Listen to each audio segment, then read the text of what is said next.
बहुत दुखी मन से मुझे आप सामने ये खबर दिखानी पड़ रही है। ये खबर आपको आगे दिखाऊं उससे पहले मैं सभी उन मुसलमान भाइयों से, बहनों से, माँओं से, बेटियों से, इस देश के हर मुसलमान से माफ़ी मांगना चाहती हूँ, क्योंकि अगर हिंदू धर्म होना ये है तो मैं हिंदू नहीं हूँ। लेकिन हिंदू धर्म जो कि मेरा व्यक्तिगत मामला है, धर्म मेरा व्यक्तिगत मामला है, और उसी माहौल में पढ़े लिखे होने के बाद, आगे इतना बड़ा होने के बाद मैं ये बात जानती हूं और समझती हूं, हिंदू धर्म ये नहीं है, कोई भी धर्म ये नहीं है, ये सिर्फ कोई अधर्मी ही कर सकता है। इसलिए मेरी तरफ से प्लीज आप पहले माफी स्वीकार कीजिए, क्योंकि मैं जानती हूं मैं अकेली नहीं हूं। मेरी तरह इस देश के करोड़ों हिंदू ऐसे हैं जो आज आपसे माफी मांगना चाहते होंगे। ये सबसे मुट्ठी भर लोग हैं जो अधर्मी हैं, इसलिए इनके बारे में बताना और इन्हें चिन्हित करना बेहद जरूरी है। अब मैं आगे बढ़ती हूं और आपको बताती हूं कानपुर की वो घटना। कानपुर में इस एक पिता के साथ बजरंग दल के कुछ लोगों ने, गुंडों ने, लफंगों ने, बल्कि आतंकियों ने बर्बरता करनी शुरू कर दी, और उस शख्स की बच्ची लिपट लिपट कर अपने पिता से रोती रही, गुहार लगाती रही उस भीड़ से, जो भीड़ तंत्र आज धर्म के नाम पर किसी को भी पकड़ लेता है और उसको लगता है कि उसका अधिकार है, उससे गुहार लगाती रही कि मेरे पिता को छोड़ दो। उस बच्ची के आंसू आज इस देश में चापलूसी, चाटुकारिता करने वाले लोगों के दिलों में भी गूंज नहीं पा रही है। मुझे इस बात पर हैरानी है।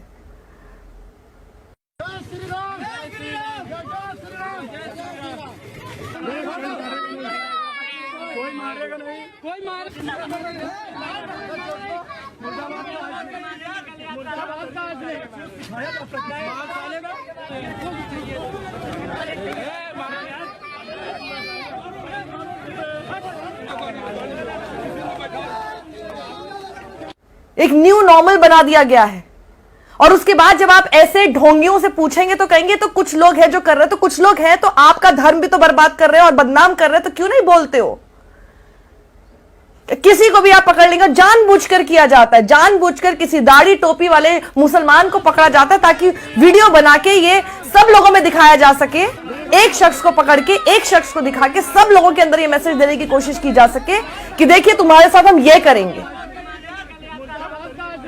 चुनावों के लिए इस हद तक गिरोगे? क्योंकि ये लोग जानते हैं इनके मतलब की सरकार नहीं आई ना, बिल में घुसेंगे, बिल में। ये लोग ये जानते हैं। सरकारों से क्यों तुमको फर्क पड़ता है? क्योंकि ये जो उन्मादी भीड़ है, इसको ये पता है कि इसको संरक्षण कहां से मिल रहा है।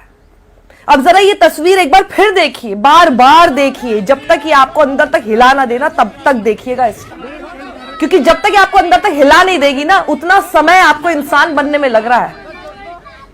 क्योंकि कुछ सेकंड की ये फुटेज देखने पर ही कोई भी आदमी पिघल सकता है, और नहीं पिघल रहे अगर तो शर्म कर लो अपने अंदर, अपने घर के सारे आईने तोड़ दो, खुद ही टूट जाएंगे बल्कि वो, क्योंकि ऐसा शैतान कैसे कोई आईना देखेगा। और ये देखिए पुलिस अफसर अहमद इस शख्स का नाम है, जो कि ई रिक्शा चलाता है। इस शख्स को पुलिस वालों के सामने तक बजरंग दल के ये गुंडे मारना पीटना नहीं छोड़ते। हालांकि पुलिस के आने की वजह से ये शख्स बच पाया, और उसके लिए बहुत अच्छा है कि पुलिस समय पर वहां पर पहुंची, लेकिन उनके सामने मार रहे। आज थाना बर्रा क्षेत्र में रामगोपाल चौराहे के पास कच्ची बस्ती जो है, वहां की एक घटना का वीडियो प्रकाश में आया, जिसमें एक व्यक्ति के साथ लोग मारपीट कर रहे हैं। जो पीड़ित है उसकी तहरीर के आधार पर कुछ नामजद व कुछ अज्ञात व्यक्तियों के खिलाफ मुकदमा कायम कर लिया गया है। इसमें अग्रिम कानूनी कार्रवाई अमल में लाई जा रही है। बाद में खबर आप देखते हैं कि क्या छपती है कि कुछ तो अनआइडेंटिफाइड लोग हैं। बजरंग दल का वो जिला संयोजक दिलीप सिंह बजरंगी, जो खुलेआम बोल रहा है कि अगर ऐसा नहीं किया, अगर हमारे लोगों को नहीं छोड़ा, और अगर जो भी उसकी मांगे हैं, तो हम खुलेआम ये सब कुछ करेंगे। उसको अभी तक आरोपी नहीं बनाया है पुलिस ने। फिर देखिए ऐसा है रवीना जी, ये सारी तस्वीरें दिखाने से फिर कुछ नहीं होगा। बहुत अच्छा लगा देखकर कि आप बाद में उस बच्ची से जाकर मिली, लेकिन इन सब तस्वीरों से कुछ नहीं होने वाला जब तक कि वो जो मुख्य आरोपी सब है सबको आप दंडित करें और बिल्कुल सख्त धाराओं में करें।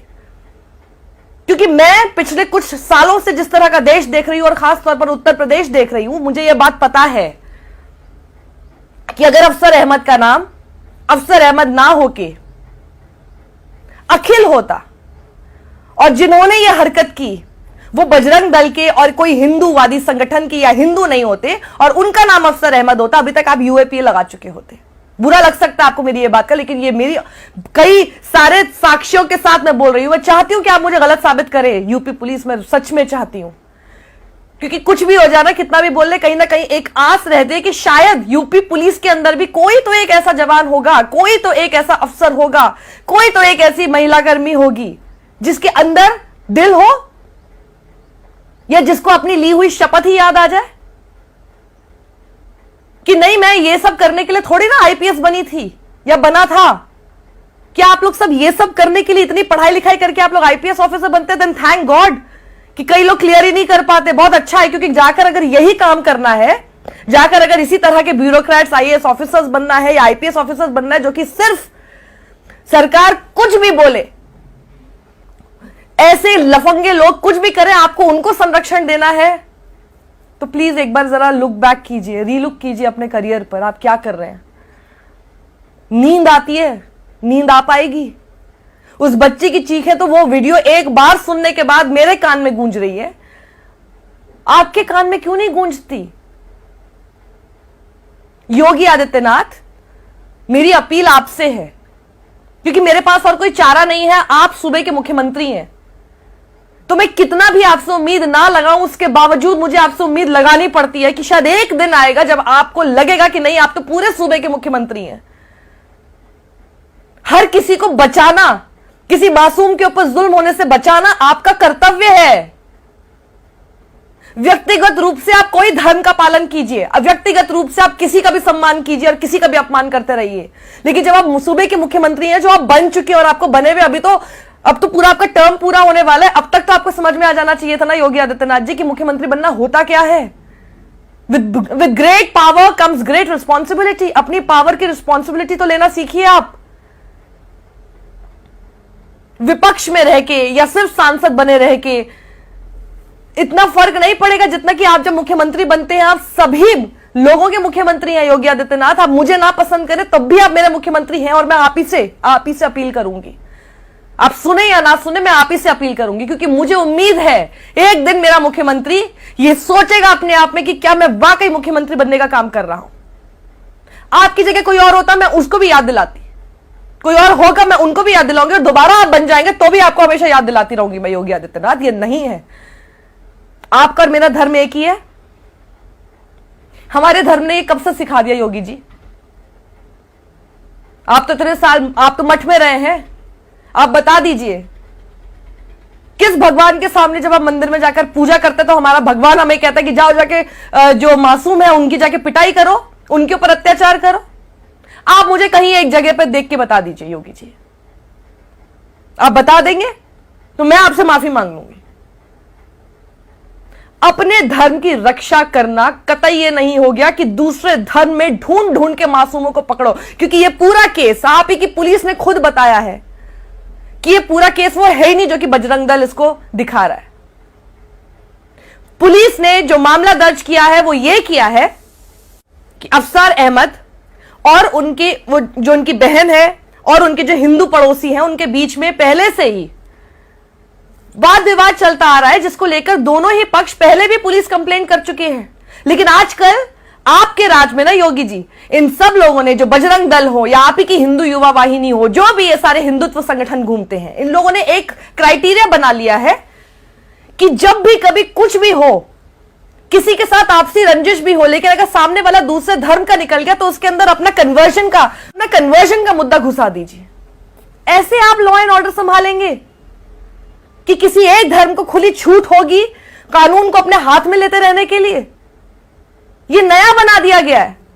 और इतनी मूर्ख जनता हमारी है कि वो देखकर ना पढ़ती है, ना देखती है, ना समझती है, ना देख रही है कि पैटर्न क्या चला आ रहा है। वो भी हाँ देखा, अच्छा हुआ इनके साथ ये कन्वर्जन कर रहे थे। आपको मूर्ख बनाया जा रहा है आपके सामने। पढ़ लिख के क्या कर लिया आपने? क्यों माता पिता का पैसा इतना वेस्ट कर लिया स्कूल जाकर, कॉलेज जाकर, जब करना आपको यही है कि आपको उन सारे वीडियोस में देखकर बहुत खुश होना, हाँ जरूर ये कन्वर्जन कर रहा था। उसके तह तक जाते हैं आप? एक पैटर्न फॉलो हो रहा है। यही पैटर्न किसी और धर्म के खिलाफ आपने देखा है कि फॉलो हो रहा है, और तब भी आप चुप बैठे हुए हैं।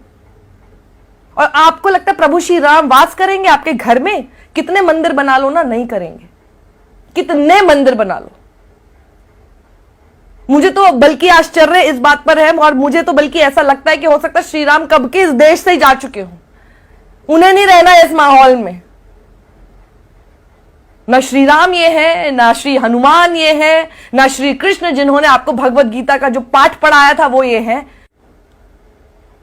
उसके बाद इनकी हिम्मत देख लीजिए, पुलिस स्टेशन के बाहर जाके जय श्री राम करके, बस और कुछ है नहीं। हर चीज का एक ही डिफेंस है इनके पास, जय श्री राम बोल दो, सामने वाले की हिम्मत ना हो आपको कुछ करने के लिए। अपने धर्म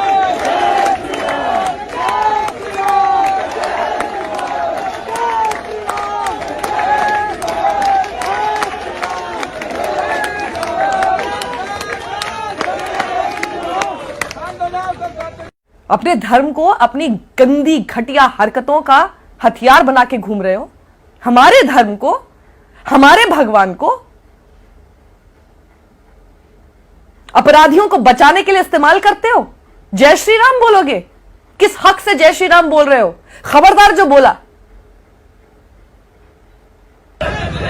उसके बाद रैलियां निकाल रहे हैं।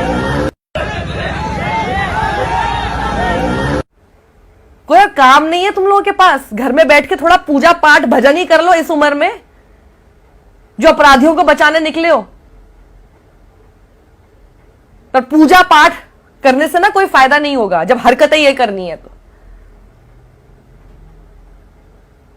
इतनी बद्दुआएं लगेंगी, इतनी बद्दुआएं लगेंगी ना, किसी को इतना मत सताइए, किसी को इतना मत सताइए। उसके पास तुमको बद्दुआ देने के लिए कुछ नहीं होगा। ऐसे आदमी की बद्दुआ ना पीढ़ी दर पीढ़ी लगती है, ये याद रखिएगा। मेरी सबसे अपील है, ऐसा कोई भी शख्स जिसको लगता है कि ये देखकर घिन आ रही है, ऐसे लोगों से, इन लफंगों को देखकर, इन आतंकियों को देखकर घिन आ रही है, बोलिए।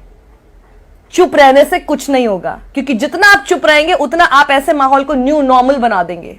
और कल को यह याद रखिएगा, अगर पुलिस को आपने यह आदत डाल दी है, अपने मुख्यमंत्री, अपने नेताओं को आपने यह आदत डाल दी है, तो कल को ये तो तब एक्शन नहीं हो रहा है ना जब विक्टिम मुसलमान है। कल को आप हिंदू, करने वाला हिंदू, सोच लीजिए किसका पक्ष लेगी पुलिस? किसी का नहीं लेगी। इतना हिंदू हिंदू करोगे, कल को खुद ही फंसोगे। कल को फिर चिल्लाते रहना, गुहार लगाते रहना न्याय की। मिल गया न्याय। आज दूसरे के साथ देखकर निश्चिंत हो कि हमारे साथ नहीं होना। किसने पता कि नहीं होना? किसने आके बताया नहीं होना? भगवान हो, इंसान तो बन जाओ।